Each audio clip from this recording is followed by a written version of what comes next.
All right, so now I am ready to start adding some texture and color to this image. The ultimate goal is to create something that I could give to a paint shop and they would be able to recreate this elevation on the real piece of scenery. So I want to start, you can start really wherever you want to.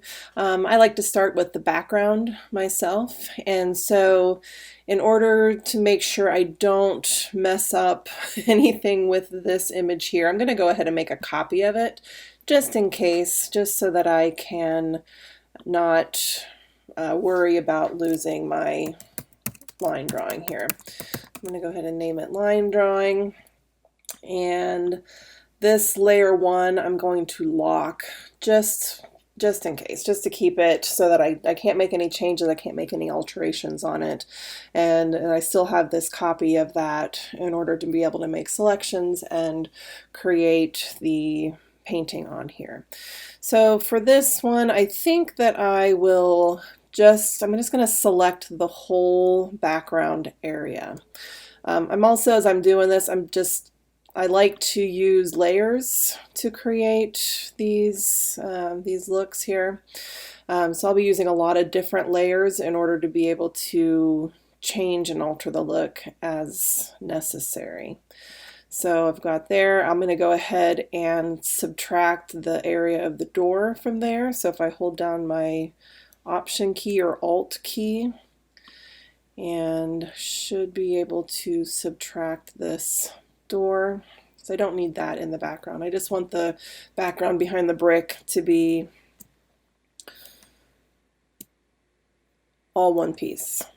So now that I have that selected, I don't have the cornice, I just have here. I'm going to make a new layer because, again, I like to work in layers. I don't like to have multiple things on different layers. So I'm going to call this grout.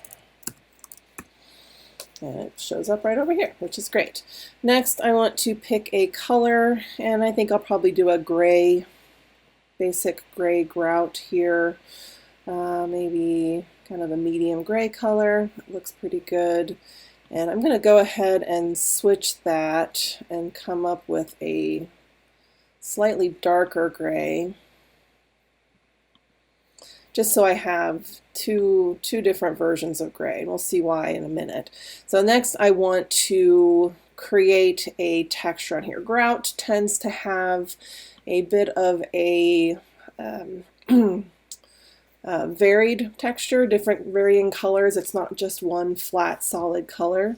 So I'm going to pick one of these brushes and then alter it so that it will create the texture that I want. So it's kind of just finding one that looks like it might work pretty well.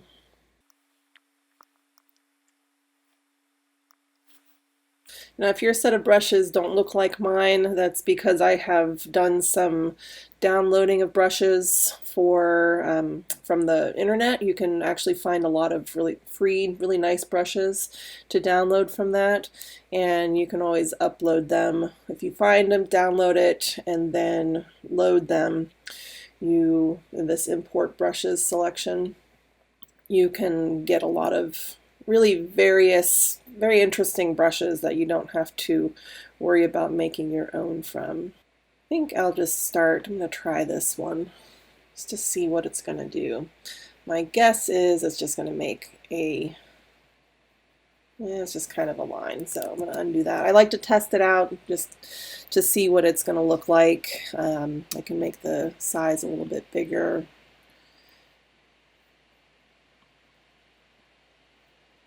That size of that circle is about the size of the stroke that it's going to make. I think that's going to be better. And I know that I'm going to want to make some alterations to that. So I'm going to choose this brush settings tool here and see if I can make some adjustments. Create a little bit more of a texture. I want to be able to mix my two colors in here and just create some variation on that. Add some scattering into it,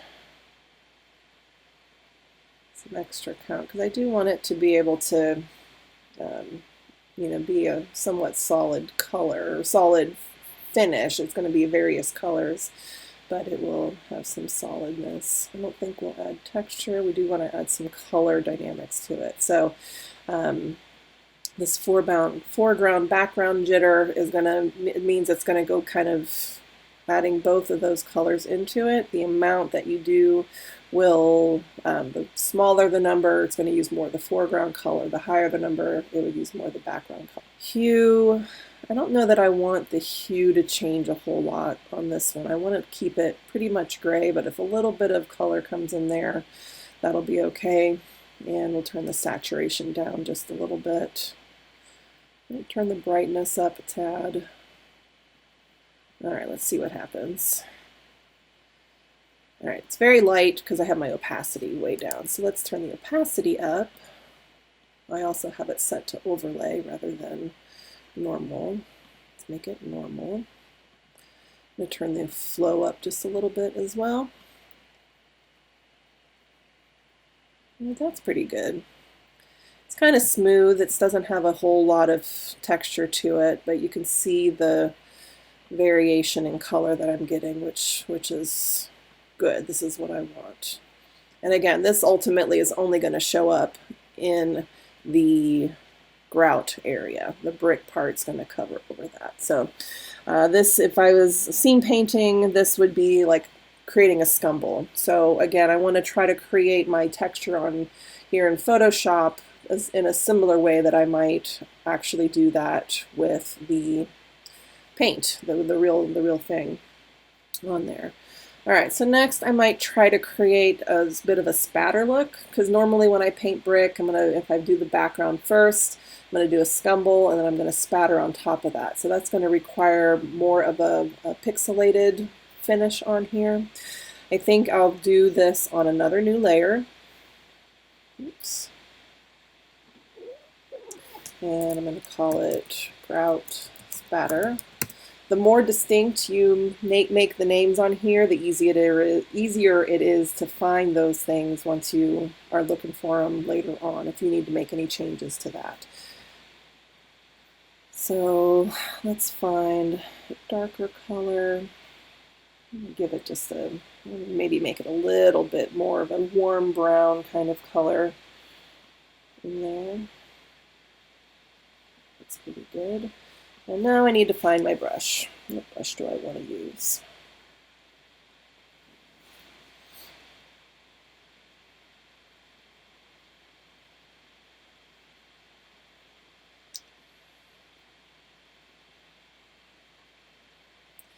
Actually, I think one of these grimy brushes. Again, these grimy brushes here are brushes that I have downloaded from the internet. So you can kind of see that texture that's on there.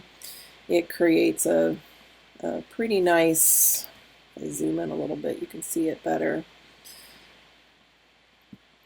It also doesn't create, if I click and drag, it doesn't create a heavy line, which is another nice feature of that. Again, you can find some of these things online and then upload them to your file.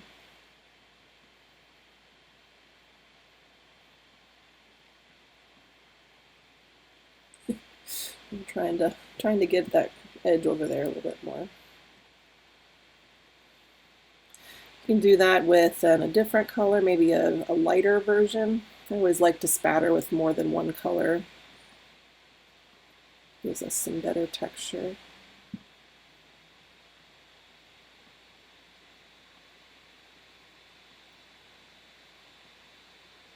And if I were actually painting this, that might be a little bit of a small spatter on there, but scale-wise, that's pretty close to what I would need. So I could continue doing that if I wanted to, adding more detail and whatnot, but I think for now I will leave that alone. All right, so next I need to select the brick. So I'm going to go back to this line drawing. Now, it's a little bit hard to see the brick because of my grout color on here, so I'm going to show you a quick trick.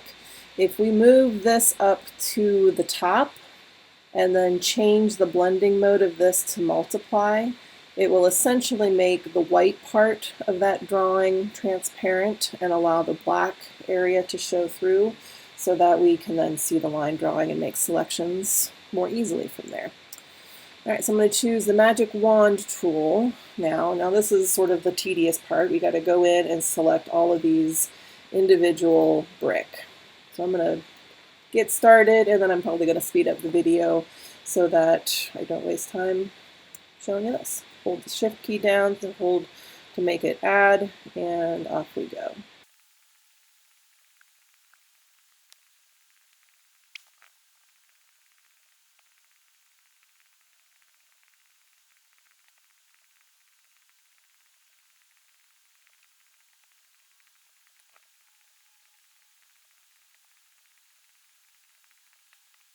All right, so I've got all the bricks selected. You can see sort of the marching ants, if you will, going around those bricks. If I zoom in on this, I want you to notice that the selection tool selected up to the line. It didn't include the line itself. This is somewhat of a problem, that if we just did the painting inside of this, then those lines are always going to be in there as part of the drawing unless I turn the line drawing off, which I don't necessarily want to do. So in order to fix that, I'm going to go up to my select drop-down menu, and down here we have a modify button, and it gives us some different options to do different things for the purpose of selection, and I'm going to use the expand control. And it's going to give me how many pixels I want to expand by, and well, let's try 2. We'll see if that works. And so now we can see that that 2 didn't quite completely encompass that black line. So let's undo. I'm going to do it one more time, and I'm going to try 3 pixels this time. That's a little bit better. I think that's going to work better for this. So that way I will be able to paint into these brick and not have that outline. Because again, outlines sometimes create more of a cartoony kind of effect, which we don't want. So from here, I'm going to make a new layer again. So my brick will be on their own layer.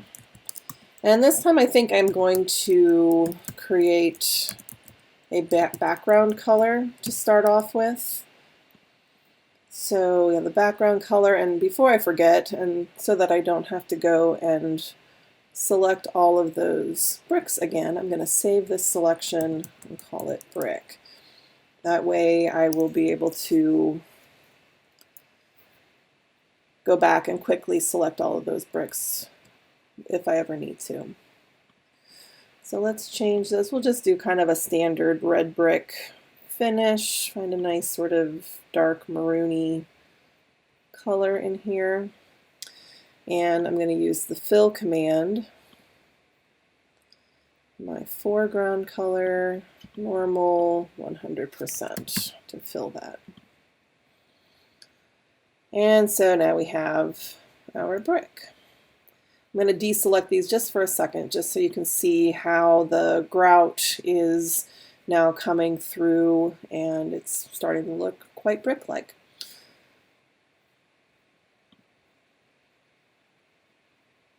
Go back to here, and I'm going to add some texture into that, because again, brick rarely is going to be a flat color on here.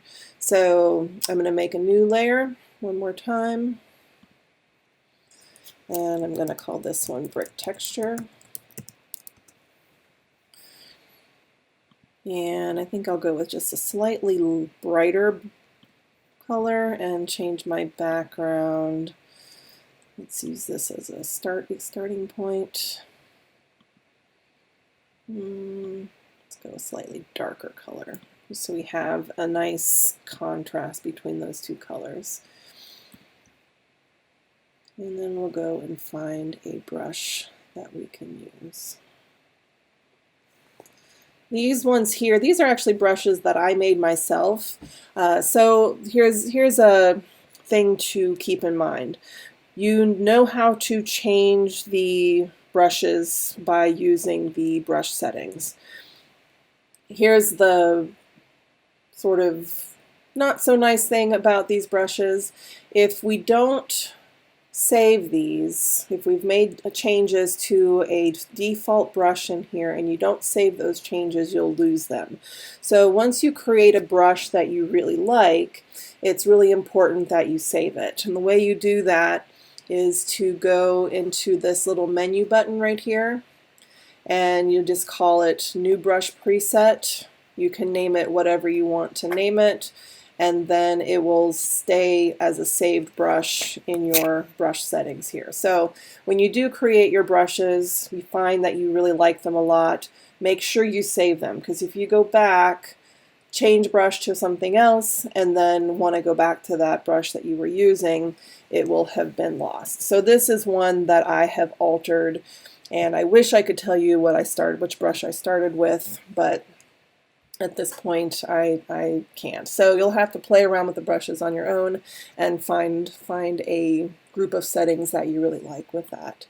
So that's pretty small. I'm going to make that bigger. And let's see what we can get on here. I'm going to turn this brick background color off just so I can see a little bit better what it is doing.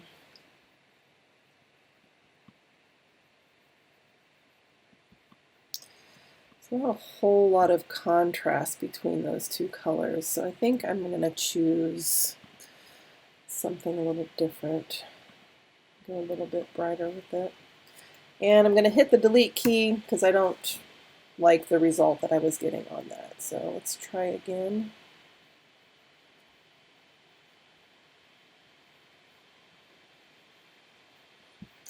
Let's see if upping my opacity helps me at all.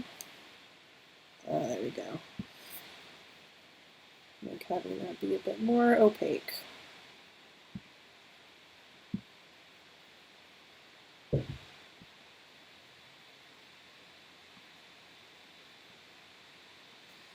And if you have a bigger brush, you're going to get more variation of color. So always play with those settings. If you're not liking the result that you're getting, you can change that up and create something different. I'm going to switch the colors up just a little bit, see if I can add in a little bit of different texture on here. So that was a little bit too much. I like that it's adding some variation, but I'm going to undo, bring my opacity down. And I can kind of now just go in and add in some of the darker color, just by switching up my foreground and background color and then layering that on top, I can create some more color variation in there.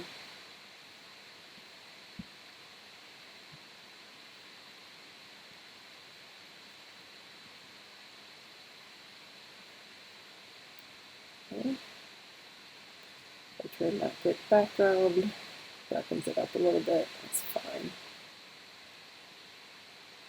So if I zoom in, you can see that there's some nice variation in there. And if I was going to paint this would probably be something like a very wet sort of spatter. So if I have to get my base color fixed on there, then while the paint is still wet, or after it's dried, I can spray some water on it, spatter into it, and get some of that real soft finished texture.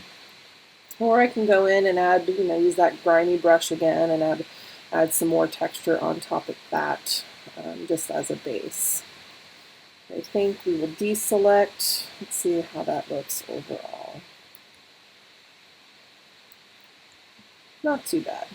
Pretty good. If I had made my brush size a little bit bigger, it might have made bigger areas of color. But again, brick usually has some variation within the brick itself, and this could be a nice effect. Now, one of the reasons why I decided to do a solid background with this brick is I want to show you a new technique called the layer styles. So if you double click on any layer. Don't double click on the words of the layer because then you're just going to change the name. It's going to bring that up so you can rename it if you want to. So double click outside where the text is and it will bring up this layer style box. And from here you can actually add some different effects to your layers.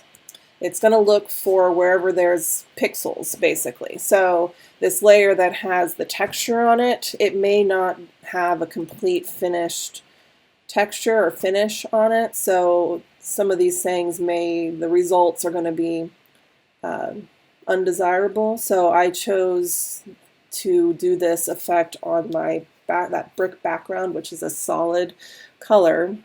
And if one that I really like is this Bevel and Emboss, because this is going to give me a bit of a highlight and a shadow on my brick. If we can see it, we might have too much texture on the surface of that. In fact, I think we do. Let me cancel that. Let's see what happens if we do this on this level, this layer here. So I can zoom in. So you can already see that it's created a dark line on the bottom and right side of the brick and very subtle highlight on the top and left side. I can make some of these adjustments. All right, so see that extra texture? Actually, that's kind of cool. It's working for the, giving the brick some texture. So this may work out better than I thought. Ooh, that's too much. So if you want to give your brick a bit more dimension, you can come in and play with some of these settings here. You can also change the blending modes of the highlight and the shadows that are created. If you don't want it to be quite so intense, we can turn the opacity down on the shadow. We can turn it up. We can make the color a different color. You can do a lot of different variations to that. You can make the highlight a little bit stronger. Usually in this case we don't want the highlight because brick is not a particularly shiny surface, so we want to be a little bit more subtle about the highlight on there. In painting, if you're trying to make something look three-dimensional, if you want it to look like it has a glossy surface, you're going to have a really strong highlight. If it's not glossy, you usually want that highlight to be much more subtle on there. The other one I usually add is the drop shadow. And because of the distance that we have on this, it almost completely encompassed the grout. So let's see if we can back that up. You can use the sliders, but you can also use your arrow keys to raise and lower. Spread, we can probably, if we bring that down some, and size. And a little bit harder edge on that. If we use the spread and the size tends to soften the edges of a cast shadow. So we want that to be fairly distinct. So I bring those levels down. Turn the distance up just a tad so you can see that. And some of these other tools, for what we tried to do with the brick to make it look three-dimensional, that's the Bevel and Emboss and the drop shadow are going to be your main ones. All of these other different techniques, these different styles, play with them sometime, and they create some interesting textures on there. All right, so now we've added a bit of texture to our brick by adding that Bevel and Emboss, and that's the reason we got that very bumpy texture like that is because of the different pixels, the way the pixels are situated on the surface. You can kind of see it's transparent when I turn that layer off. It's that transparency that's picking up that texture. So if that was covered in more, we could get rid of that bumpiness, but I think that looks pretty good, so I'm going to leave it that way.